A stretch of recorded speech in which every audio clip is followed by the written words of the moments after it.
말씀을 받겠습니다. 요한복음 7장 11절에서 24절 말씀, 오늘 하나님의 말씀입니다. 요한복음 7장 11절에서 24절 말씀, 우리 한 목소리로 읽으며 말씀을 받겠습니다. 시작. 명절 중에 유대인들이 예수를 찾으면서 그가 어디 있느냐 하고 예수에 대하여 무리 중에서 수군거림이 많아 어떤 사람은 좋은 사람이라 하며 어떤 사람은 아니라 무리를 미혹한다 하나 그러나 유대인들을 두려워함으로 드러나게 그에 대하여 말하는 자가 없더라. 이미 명절의 중간이 되어 예수께서 성전에 올라가사 가르치시니 유대인들이 놀랍게 여겨 이르되 이 사람은 배우지 아니하였거늘 어떻게 그를 아느냐 하니 예수께서 대답하여 이르시되 내 교훈은 내 것이 아니요 나를 보내신 이의 것이니라. 사람이 하나님의 뜻을 행하려 하면 이 교훈이 하나님께로부터 왔는지 내가 스스로 말함인지 알리라. 스스로 말하는 자는 자기 영광만 구하되 보내신 이의 영광을 구하는 자는 참되니 그 속에 불의가 없느니라. 모세가 너희에게 율법을 주지 아니하였느냐? 너희 중에 율법을 지키는 자가 없도다. 너희가 어찌하여 나를 죽이려 하느냐? 무리가 대답하되 당신은 귀신이 들렸도다. 누가 당신을 죽이려 하나이까? 예수께서 대답하여 이르시되 내가 한 가지 일을 행하매 너희가 다 이로 말미암아 이상히 여기는도다. 모세가 너희에게 할례를 행했으니 그러나 할례는 모세에게서 난 것이 아니요 조상들에게서 난 것이라. 그러므로 너희가 안식일에도 사람에게 할례를 행하였느니라.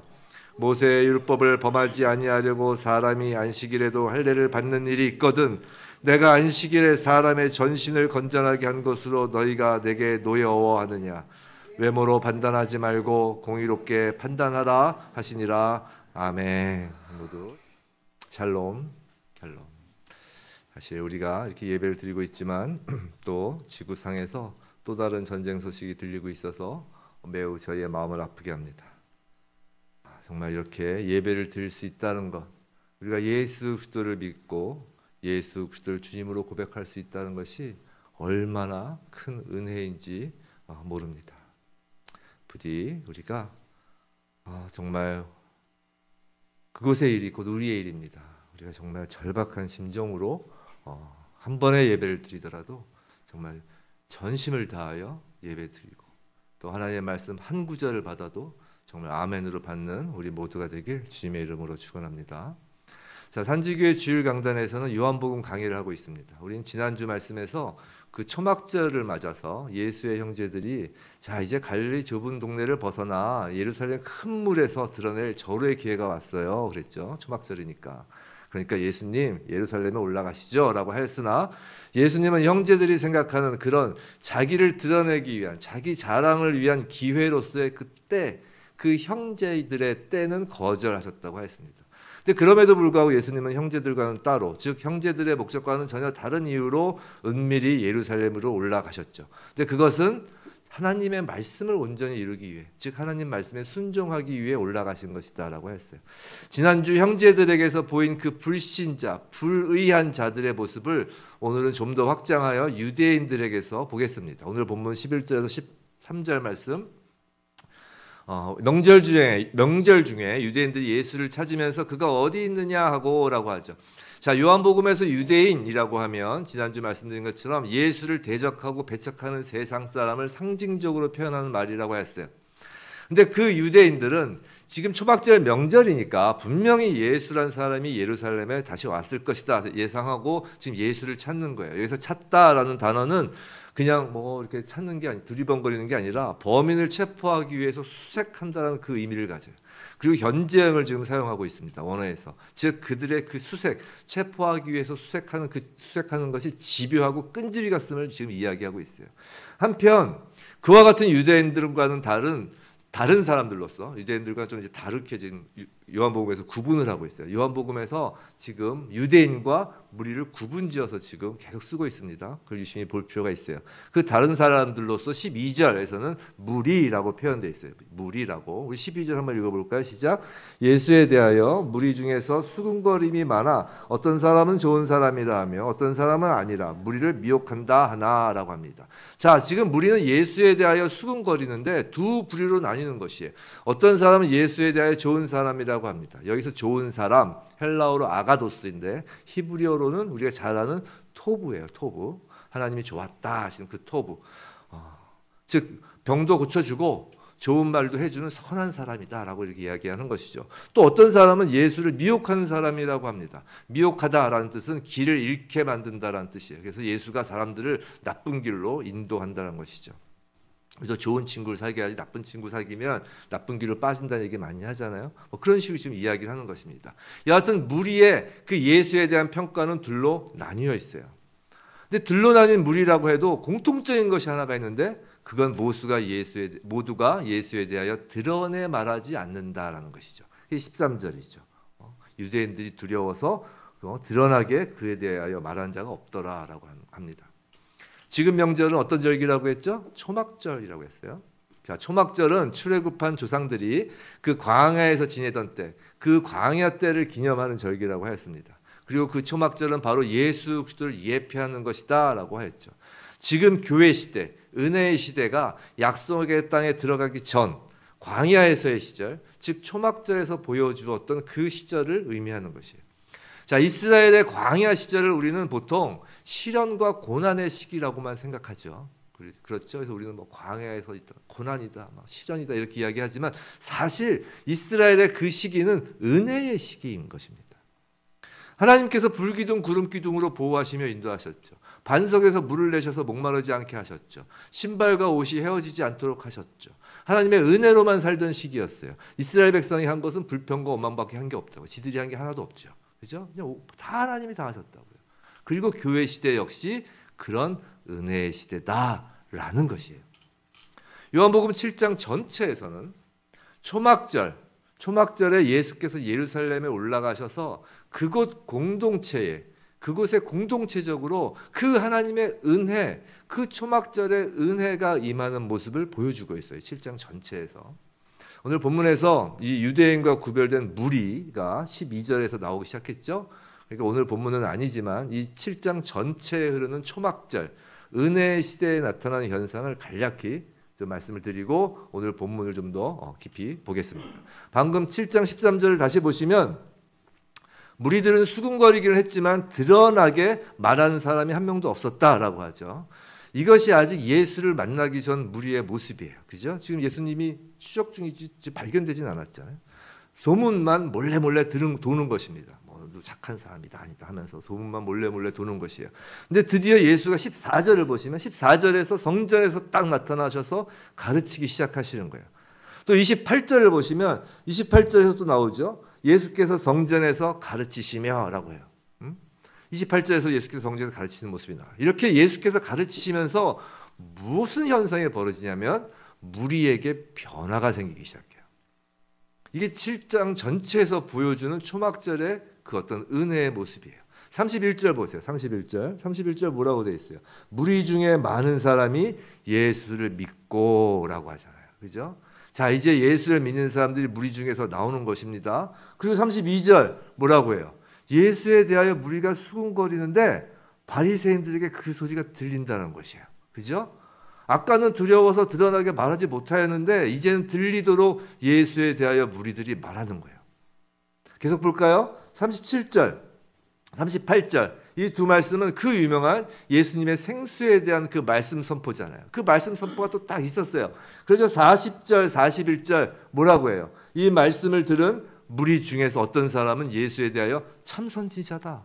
또 어떤 사람은 그리스도다 라고 하는 사람까지 나오는 것입니다. 우리로 치면 신앙 고백을 대중 앞에서 하는 사람들이 나오기 시작하는 것이에요.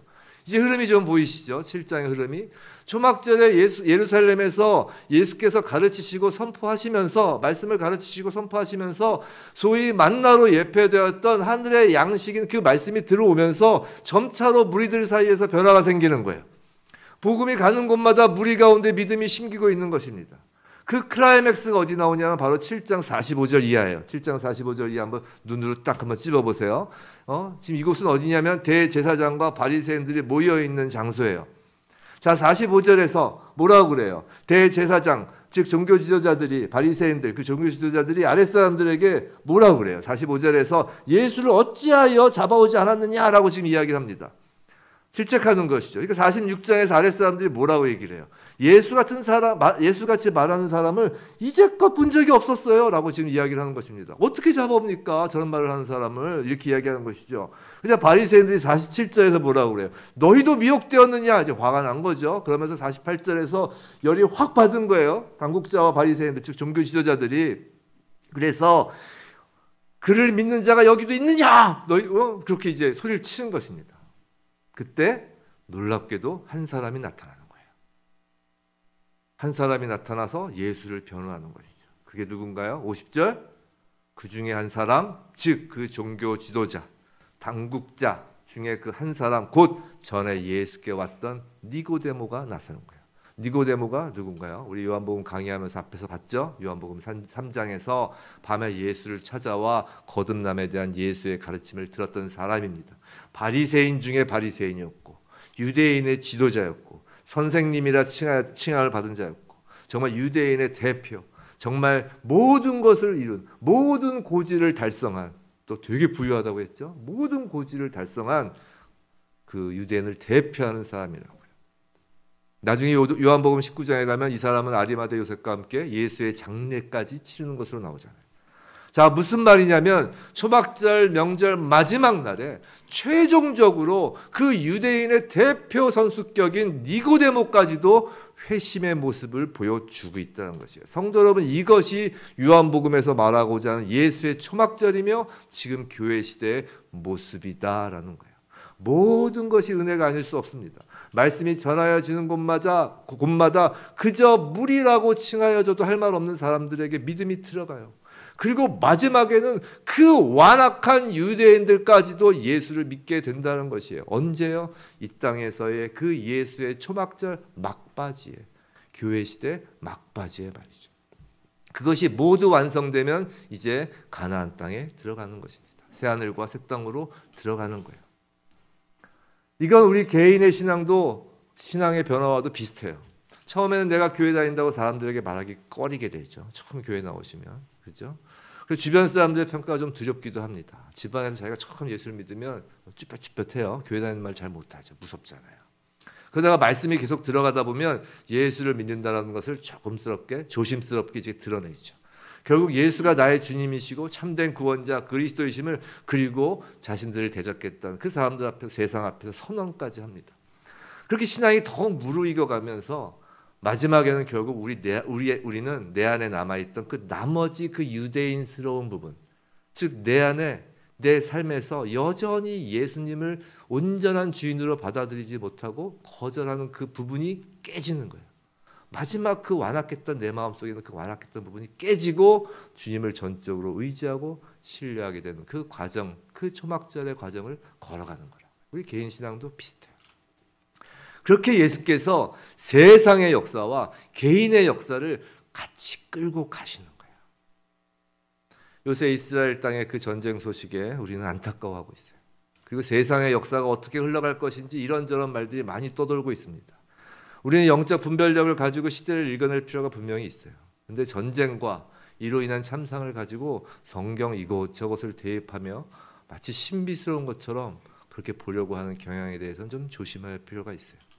또한 각종 그런 말들에 휩쓸리는 것도 조심해야 합니다. 정말 중요한 것은, 예수 믿는 자가 정말 중요하게 붙잡아야 할 것은 복음이에요. 하나님의 사랑과 은혜입니다. 역사의 종착점은 복음으로 구원받는 이방인의 수가 차고 유대인들이 복음 앞에서 전격적으로 회심하는 때입니다. 하나님의 사랑과 하나님의 공의가 이 땅에서 완성되는 순간이죠. 역사의 모든 순간은 그 복음과 하나님의 사랑과 공의 안에서만 의미가 있는 것이에요. 그렇다면 우리는 기도해야 돼요. 우리가 바로 하나님이 택하신 제사장이잖아요. 팔레스타인 그 땅에 유대인들에게 복음이 전하여지고 그들이 회심하기를 기도해야 합니다. 그 땅에 인간의 욕심과 탐욕이 사라지고 한 생명을 귀히 여기시는 그 하나님의 사랑과 은혜가 임하기를 간절히 우린 기도해야 해요. 남의 일이 아닙니다. 우리 책임이에요. 모든 건 제사장 책임이에요. 세상에 일어나는 모든 역사는 땅에서 메고 하늘에서 풀게 하는 그 교회 책임이라고. 인간의 정의, 인간의 옳고 그름에 휩쓸리는 것이 아니라 하나님의 공의의 기준을 잡고 기도하는 우리 모두가 되길 원합니다. 예수님은 아무도 알지 못하는 때에 갑자기 오실 것이에요. 정말 중요한 것은 우리가 그때를 아는 것이 아니에요. 그때를 진정으로 소망하고 있는 거예요. 광야 같은 인생에서 마지막까지 버리지 못하고 붙들고 있는 그 예수를 온전히 주님으로 받아들이지 못한 유대스러움을 버리면서 마라나타 주 예수의 오시옵소서라며 천국을 소망하는 그 초막절 믿음의 여정을 걸으면서 정말 땅끝까지 하나님의 사랑과 공의, 복음을 전하는 저와 여러분이길 주님의 이름으로 축원합니다. 시편 하나님의 말씀처럼 예루살렘을 위하여 평안을 구하는 저와 여러분이길 주님의 이름으로 축원합니다.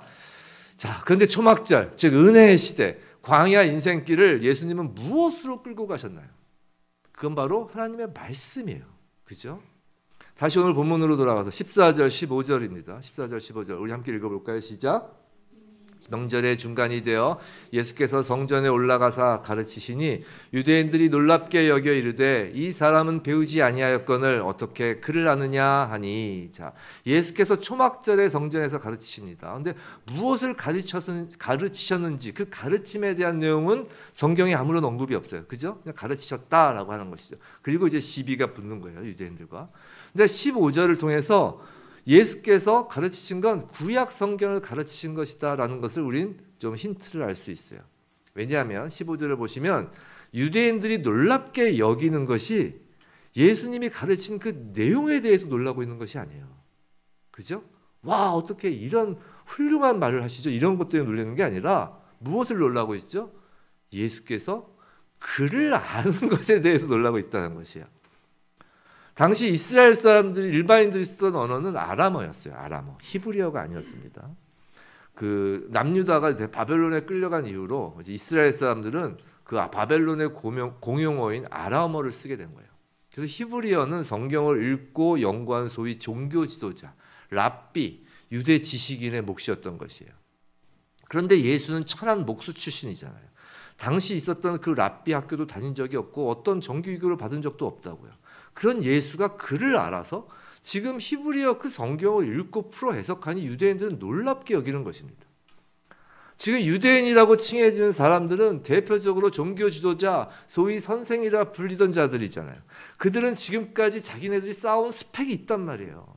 종교적 열심도 있었어요. 요새도 그 이스라엘 가보세요. 그럼 성전 그 통곡의 벽 거기 가면은 그 머리 여기에 성경 조각 이렇게 붙여서 계속 이러면서 계속 성경 읽는 사람들이 그 무리가 있다고요. 아주 열심히 해요. 그리고 그런 자신들을 매우 자랑스러워했다고요. 유대인들은. 그렇게 자신들은 엄청 노력해서 히브리어 성경을 읽고 해석하고 가르치고 또 그걸 지키고 준수하는데 어디서 출신도 천한 사람이 나타나서 자신들이 하는 것과 같은 선생 노릇을 지금 하는 것이에요. 예수를 인정할 수 없는 것입니다. 우리로 치면 학벌과 스펙을 따지고 있는 것이에요. 너 어느 신학대학원 나왔니? 너 어디 유학 나왔니? 박사학위는 있니? 그런 것을 지금 보는 것이에요. 그리고 그런 것들이 대단히 화려하면 그 사람이 전하는 설교의 내용은 묻지도 않고 좋아 보이는 거예요. 근데 학벌도 없고 내세울 것도 없는 정말 어떤 시골에서 배우지 못한 목사님이 그냥 설교하면 들어보려고도 하지 않는 것이에요. 학벌이 뭐예요? 고졸인데 휴교 어떻게 해서 목사 됐대요. 그러면 들어보지도 않는 것이죠. 아니, 여러분이 그렇다는 것이 아니라 그런 겉모습, 타이틀을 중요하게 생각하는 사람들이 있다는 것이에요. 그런데 사실 세상은 겉모습으로 그렇게 사람을 판단하는 경향이 많잖아요, 솔직히. 왜 겉모습, 스펙이 중요하냐면 세상이 그것으로 나를 인정해주고 나 또한 그것으로 나의 영광을 드러내려 하기 때문이잖아요. 그죠? 그 속물 같은 유대인들에게 예수께서 오늘 말씀하시는 거예요. 16절. 내 교훈은 내 것이 아니요 나를 보내신 이의 것이니라. 지금 자기 인정과 자기 영광에 가득 찬 유대인들에게 하신 예수님의 이 말씀이 오늘 본문에 오늘 7장 24절까지의 그 본문의 핵심 구절이에요. 내 교훈은 내 것이 아니요 나를 보내신 이의 것이니라. 자, 내 것이 아니요, 즉 자기 부인이에요. 첫 번째. 두 번째, 나를 보내신, 즉 하나님에 대한 전적 신뢰 의뢰입니다. 또 나를 보내신 이의 것, 즉 하나님의 영광만을 드러낸다는 것이에요. 자기를 부인하고 하나님만을 전적으로 신뢰하며 오직 하나님의 영광만을 위하는 삶, 바로 이것이 예수를 닮는 삶이라는 것이에요. 성도는 무릇 성령으로 거듭나 오늘 이 말씀을 하시는 예수와 같은 형상으로 새롭게 빚어지는 사람이라는 것이에요.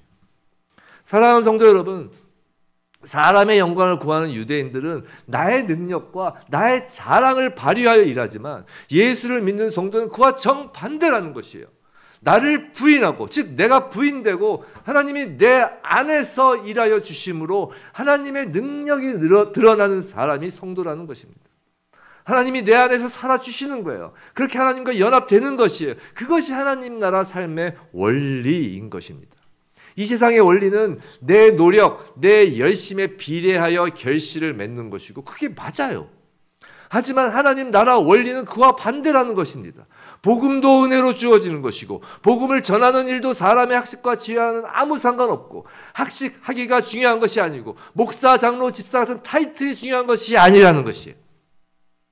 고린도전서 2장 1절부터 5절 말씀, 이런 말씀이 있어요. 제가 읽어드릴게요. 형제들아, 내가 너희에게 나아가 하나님의 증거를 전할 때 말과 지혜에 아름다운 것으로 아니하였으니 소위 말솜씨로 하지 않았다는 거예요. 사도 바울이. 내가 너희 중에서 예수 그리스도와 그가 십자가에 못 박히신 것 외에는 아무것도 알지 않기로 작정하였습니다. 오직 예수 복음만 전한다는 것이죠. 내가 너희 가운데 거할 때 약하고 두려워하고 심히 떨었노라. 사도 바울조차 자기 자신이 약하고 두렵고 심히 떠는 자라고 이야기를 하는 거라고요. 아무것도 아니라는 거예요. 나는 내 말과 내 전도함이 설득력 있는 지혜의 말로 하지 않고 나의 어떤 능력, 나의 설득력으로 하는 것이 아니라 다만 성령의 나타나심과 능력으로 하여. 마지막 너희 믿음이 사람의 지혜에 있지 않고 다만 하나님의 능력에 있게 하려 하였노라. 사도 바울도 자신은 약하고 두려워하며 심히 떨었다고 해요. 그가 전하는 복음도 하나님이 주신 것이고 은혜고 전도하는 것도 성령의 나타나심과 능력이라는 것입니다. 근데 가장 위대한 전도사 무디는 구두성공 출신이잖아요. 성도 여러분, 사도 바울이 누군가요? 그는 당대 최고의 학자인 가말리엘의 제자였습니다. 그런 그가 빌립보에서는 또 뭐라고 고백하나 다 아시죠? 그러나 나도 육체를 신뢰할 만하며 만일 누구든지 다른 이가 육체를 신뢰할 것이 있는 줄을 생각하면 난 더욱 그러하다. 육체만큼 나보다 더 자랑스러운 사람이 누가 있냐. 그리고 나는 8일 만에 할례 받고 이스라엘 족속이고 베냐민 지파요 히브리인 중에 히브리인이요 율법으로는 바리새인이다. 최고의 율법학자라는 것이에요. 열심도 부렸죠. 열심으로는 교회를 박해하고 율법의 의로는 흠이 없는 자라. 율법을 다 지켰다는 거예요. 야, 자기 자신이 그렇게 말할 정도면 대단한 것이죠. 그러나 무엇이든지 내가 그리스도를 위하여 다 해로 여기고 우리가 다 잘하는 말 모든 것을 해를 여기고 내가 그를 위하여 모든 것을 잃어버리고 배설물로 여겼다. 배설물. 사도 바울이 가졌던 그 혈통적인 자랑, 율법의 의의를 이루기 위한 자신의 열심, 그 모든 것을 배설물로 여긴다는 것이에요. 유대인들에게, 세상 사람들에게 자기 자랑이 될 만한 모든 것은 배설물. 속된 말로 그냥 우리 늘 쓰는 다 똥이라는 거예요. 똥. 근데 문제는 이런 자기 자랑, 자기 영광을 쫓는 교회 밖의 세상의 문제가 아니라 교회 안의 사람이 문제라는 것이에요. 지금 세상을 바라보고 이야기하는 게 아니에요. 교회를 바라보고 이야기하시는 거라고요. 하나님이. 17절, 18절 말씀이에요. 17절, 18절 함께 읽어볼까요? 시작. 사람이 하나님의 뜻을 행하려 하면 이 교훈이 하나님께로부터 왔는지 내가 스스로 말함인지 알려라. 자기 영광만 구하되 보내신 이의 영광을 구하는 자는 참되니 그 속에 불의가 없느니라. 좀 어렵죠? 좀 어렵지 않으세요? 16절 말씀에서 18절 말씀까지 쭉 이어서 읽으면 그냥 쭉 읽으면 잘 이해가 되지 않죠. 좀 어려운 구절이에요. 이런 거예요. 자, 먼저 이 교훈이라고 하죠. 17절에서 이 교훈, 소위 말해 성경 말씀, 계명, 율법이라고 보시면 됩니다. 이 교훈은 자, 근데 이 성경 말씀, 계명, 율법 이것을 그냥 추상적으로 그렇게 얘기하면 잘 이해가 어려우니까 예를 들어봅시다. 예를. 자, 예수님의 세 계명이 있어요. 성경 말씀이 있죠. 예수님의 세 계명 뭐죠? 내가 너희를 사랑한 것 같이 서로 사랑하라. 이것이 내가 너에게 준 세 계명이죠. 근데 문자적으로 자, 서로 사랑하라. 문자적으로 같은 말씀인데 성경 말씀인데 이것이 누구에겐 하나님께로부터 온 말씀이 되고 누구에겐 같은 성경 말씀인데 자기 스스로의 말이 되기도 한다는 거예요. 그걸 어떻게 하냐면 서로 사랑하는 그 행위의 목적을 보면 안다는 것이에요. 내가 서로 사랑하는 모습을 보임으로 그것이 나의 자랑, 나의 영광이 되게 하려는 자라면, 즉 내가 이렇게 사랑이 많아요, 내가 이렇게 사랑을 해요 라고 그게 나의 자랑, 나의 영광이 되는 자에겐 그 서로 사랑하라는 말씀이 하늘에서 온 것이 아니라 자기 자신에게서 나온 말이 된다는 것이에요. 자기 자신에게서 나온다는 말은 쉽게 얘기해서 하나님 말씀이 아니라는 것이에요.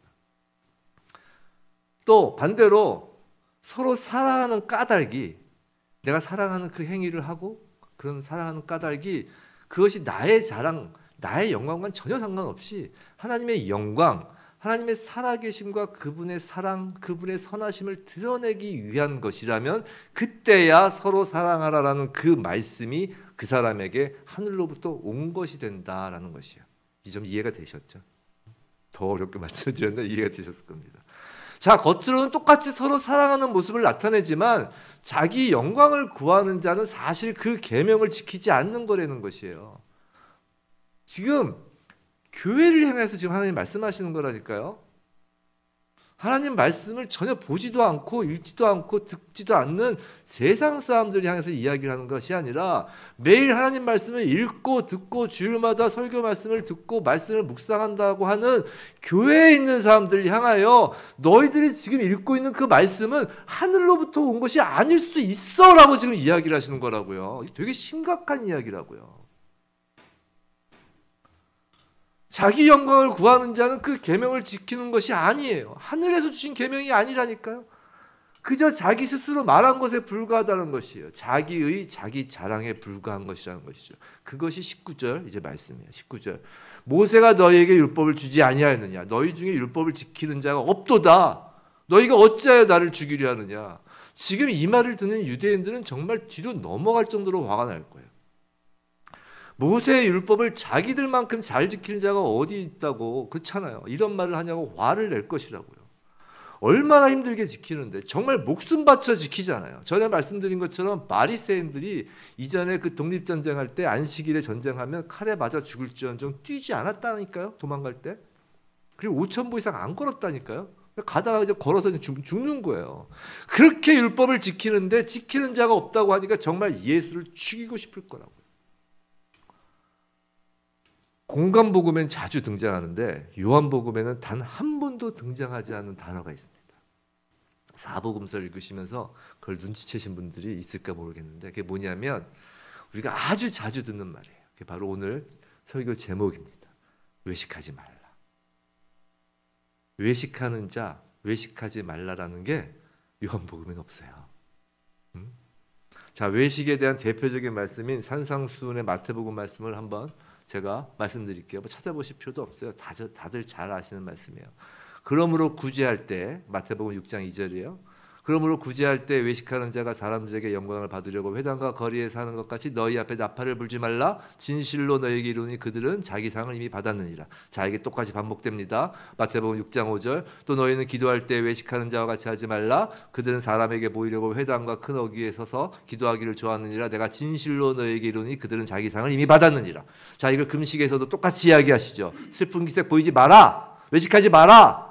금식하는 것을 사람들에게 보이려고 얼굴 흉하게 하지 마라. 진실로 너희에게 이르노니 너희는 상을 이미 받았다라고 말씀하신단 말이에요. 구제, 기도, 금식은 유대인 율법에서 정한 일상에서의 가장 중요한 종교 행위였는데 우리로 치면 주일 예배 드리는 거예요. 우리로 치면 봉사하는 거라고요. 우리로 치면 하나님의 사랑을 표현한다고 세상을 구제하는 거라고요. 근데 이것을 사람에게 보이려고, 즉 자기의 영광과 자기의 자랑을 위해 행하였기에 그들은 자기 상을 이미 받았다라고 하는 거라고요. 자기 상을 이미 받았다. 하늘에서 그럼 상 없어도 돼. 이게 아니라 하늘엔 너희들이 가지고 갈 것이 하나도 없이 이제 너희는 땅에서 끝나는 인생이라는 것이에요. 이 말은. 뭐 그냥 외식하면서 천국만 가면 되지. 이게 아니라는 것이에요. 하늘에 가지고 갈 것이 하나도 없다는 것이에요. 성도 여러분, 외식이란 우리가 착각하는 게 겉과 속이 다른 것을 외식이라고 생각하는데 그게 아니에요. 외식은 겉과 속이 다른 것이 아니에요. 만약 그렇다면 저나 여러분 모두가 매일 외식하고 있는 거예요. 생각해 보세요.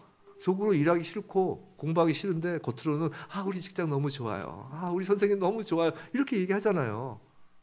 또 오래된 부부 사이인데 부인이 갑자기 남편에게 사랑하냐고 물어보면 장로님 어떡하세요? 곧바로 사랑한다고 말해야 되잖아요.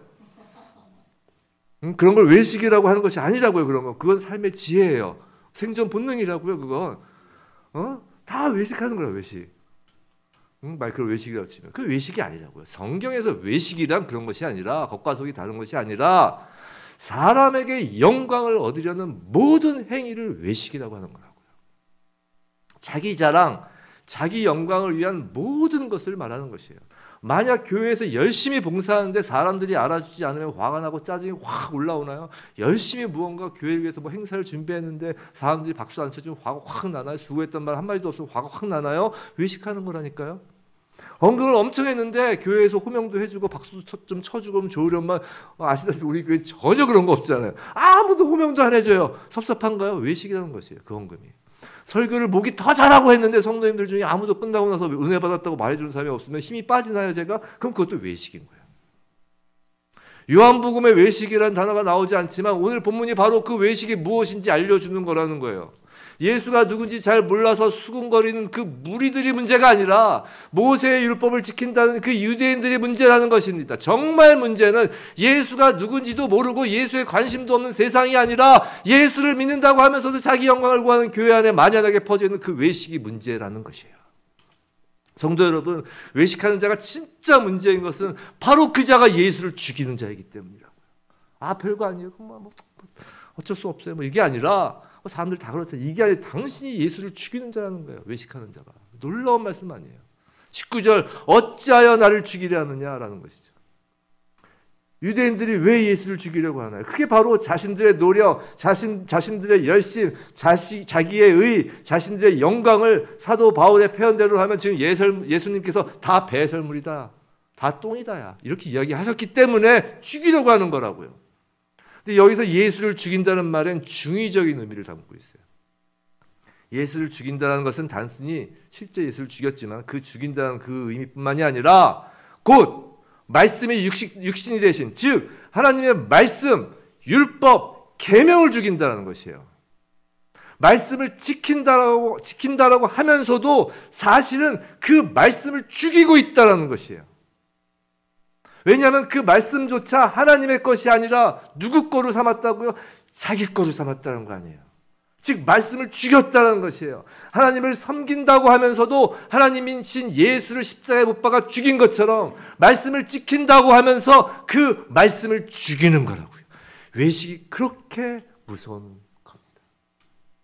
성도 여러분, 우리는 하나님 말씀에 순종하여야 한다는 말을 귀에 딱지가 앉을 정도로 많이 들어요. 근데 그것이 무엇인지 잘 모르고 그저 겉의 모습, 눈에 보이는 행동으로 생각하는 경향이 많죠.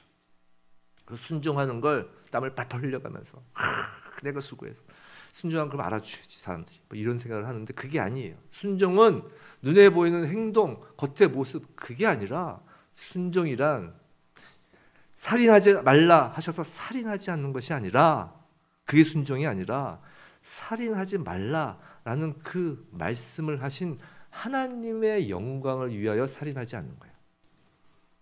이해가 되셨어요? 살인하지 말라. 그냥 행위적으로 기계적으로 해서 살인하지 않는 것이 순종이 아니라 하나님의 영광을 위하는 것이 순종이라고요. 무엇을 하든 하나님의 영광을 위하여 사는 것 그것이 순종이에요. 예수께서 그 순종의 표본을 보이셨잖아요. 그 빌립보서 2장의 말씀 보면 그 말씀 있잖아요. 그는 근본 하나님의 본체시나 하나님과 동등됨을 취할 것을 여기지 아니하시고 뭐라고요? 오히려 자기를 비워 종의 형체를 가지사 사람들과 같이 되셨다라고 한다고요. 이것이 순종이라고요. 자기 영광 버리고 아버지의 영광을 위해 종의 형체를 가지시고 십자가에서 죽으시는 것 이것이 순종이라고요. 정말로 예수를 믿고 정말로 복음을 알면 교회 안에서 자기 영광, 자기 유익, 자기 자랑이 발붙일 자리가 없어야 하는 게 맞다고요. 성도 여러분, 기도를 유창하게 한다고 복음을 아는 사람이 아닙니다. 40일 금식 기도를 하였다고 복음을 아는 사람도 아니에요. 설교를 멋지게 하고 신금을 올리게 한다고 해서 복음을 아는 것도 아니에요. 수천억을 기부하고 교회 건물을 짓는다고 복음을 아는 것도 아닙니다. 만일 그것이 자기 자랑이 되는 순간 그 사람은 복음을 모르는 자라는 것이에요. 복음을 모르니 예수를 믿는 자도 아니고 성도도 아닌 거예요. 놀라운 무서운 말씀이에요. 무리들에게 그래서 분별력이 필요한 것입니다. 자, 무리들은 유대인들의 교훈을 따를지 예수의 교훈을 따를지 분별해야 돼요. 21절부터 24절까지 말씀이 그 말씀이에요. 그 전에 20절에서 누가 당신을 죽이려고 한단 말이냐? 귀신 들렸구나 라고 하죠. 근데 이 말을 다음에 보세요. 누가 이야기하죠? 유대인들이 하는 것이 아니에요. 무리가 지금 이 얘기를 하는 것입니다. 그러니까 이걸 그냥 막 읽으면 막 혼란스러워요. 죽이려고 했잖아. 왜 근데 안 누가 죽이려고 하냐고 왜 물어봐? 뻔뻔스러운 것도 그게 아니라 지금 이야기하는 건 무리예요. 예수를 죽이려고 하는 자들은 유대인들이었잖아요. 그 5장부터. 그러니까 무리는 그 내막을 모르고 지금 하는 말입니다. 여하튼 21절에서 24절까지 이제 예수님은 그곳에 있는 무리들에게 분별하도록 말씀을 하시는 거예요. 진정으로 율법을 지킨다는 것이 무엇인지, 하나님의 영광을 위한다는 것이 무엇인지, 누가 진짜 믿는 것인지 분별하도록 하시는 것이에요. 예수께서는 이전에 행하신 한 가지 일을 예로 드시며 지금 말씀하시는데 21절 예수께서 대답하여 이르시되 내가 한 가지 일을 행하매 너희가 다 이로 말미암아 이상히 여기는도다. 자, 여기서 한 가지 일은 예전에 예루살렘에 오셔서 38년 된 병자를 안식일에 고쳤던 그 요한복음 5장 사건을 의미하는 것이에요. 그리고 할례와 안식일에 대한 유대인들의 관례를 예로 들어서 이제 설명을 하시기 시작합니다. 22절, 23절 그런 말씀이에요. 모세가 너희에게 할례를 행했으니 그러므로 너희가 안식일에도 사람에게 할례를 행하느니라. 이 가로로 된 건 나중 사람들이 썼다는 얘기예요. 23절 모세의 율법을 범하지 아니하려고 사람이 안식일에도 할례를 받는 일이 있거든 내가 안식일에 사람의 전신을 건전하게 한 것으로 너희가 내게 노여하느냐. 자, 이런 겁니다. 자, 구약 율법으로는 안식일을 지켜야 해요. 그죠? 근데 유대인들은 인체를 248개의 부분으로 구분했다고 해요. 그래서 그 어떤 부분, 예를 들어서 어떤 인체 248개 중에 어떤 부분을 특별히 수고하면 그게 이제 안식일을 범하는 거예요. 그래서 이제 안식일을 지키기 위해서 아주 세세한 규정까지 만들잖아요. 근데 그런 식이라면 안식일에 할례도 당연히 하면 안 되는 거예요. 어떤 특별한 부분을 이제 수고롭게 하는 것이니까. 하지만 율법에는 또 난지 8일 만에 할례를 받도록 되어 있어요. 그래서 할례를 받아야 하는 날과 안식일이 겹치면 어떻게 해야 될지 몰랐던 거예요. 어떻게 해야 될지 방법이 없잖아요. 결정을 해야 되는 것입니다. 둘 다 하나님의 말씀인 율법에 있는데 성경에 둘 다 안식일을 지켜라, 할례를 해라, 8일 만에 이렇게 다 성경에 있는데 성경의 세상에 겹쳤을 때 어떻게 하라는 게 없다는 것이죠. 그래서 그들은 어떻게 했냐면 모세가 안식일에 그 쉬라는 그 규례와는 그 상관없이 할례만은 안식일에도 행하셨을 거야라고 그들 나름대로 생각하고 그렇게 믿고 안식일에도 할례를 시행한 것입니다. 즉 안식일보다 할례가 더 크다라고 그냥 사람들이 결정한 거예요. 율법을 자기 의로 여기는 사람들에게 율법은 충돌하는 것입니다. 이렇게. 그래서 충돌하는 율법 사이에서 그냥 자기 마음대로 율법을 해석하고 적용하는 것이에요. 하지만 하나님의 말씀 율법을 하나님의 영광을 위한 것으로 올바로 여기는 사람들에게 율법이 충돌할 일이 없는 거예요. 그래서 23절에서 안식일에 사람의 전신을 건전하게 하는 일이라고 하잖아요.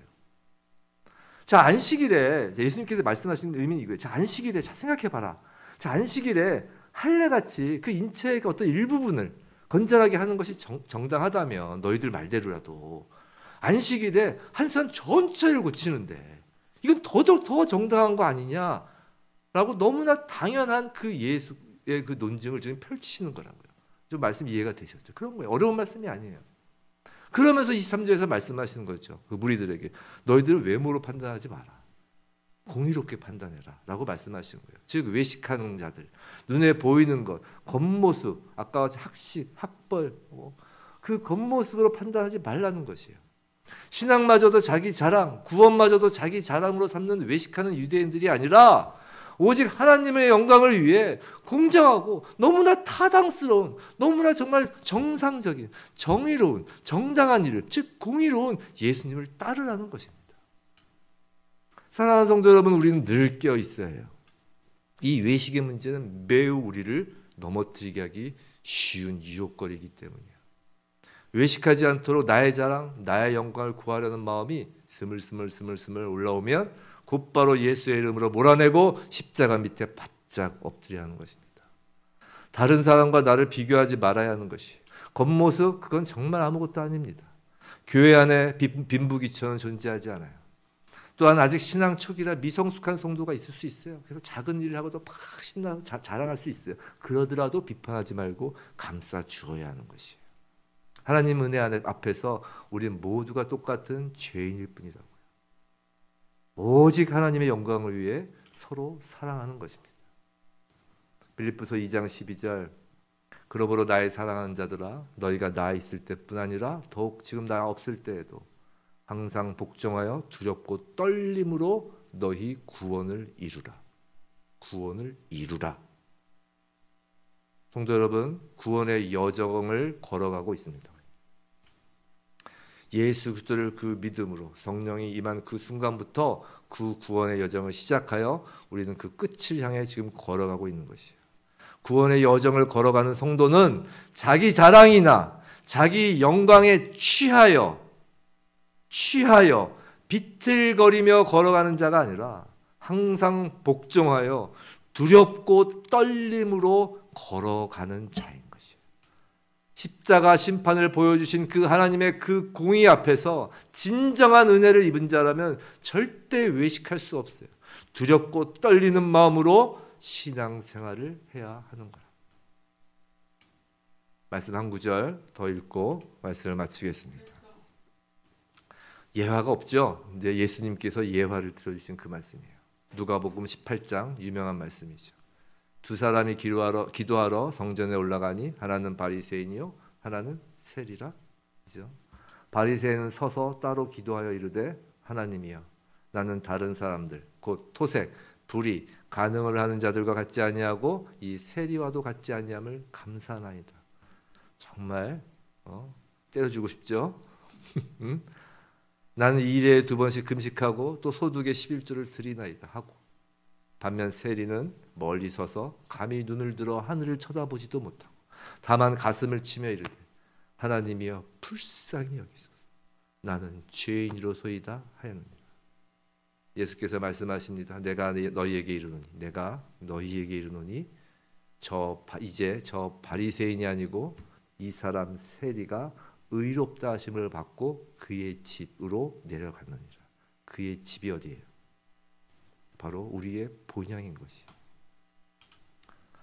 부디 날마다 하나님 앞에서 감히 눈을 들어 하늘을 쳐다보지도 못하고 다만 가슴을 치며 이르되 하나님이여 불쌍히 여기소서 나는 죄인이로소이다 라는 고백으로 광야의 여정을 마무리하는 저와 여러분이길 주님의 이름으로 축원합니다.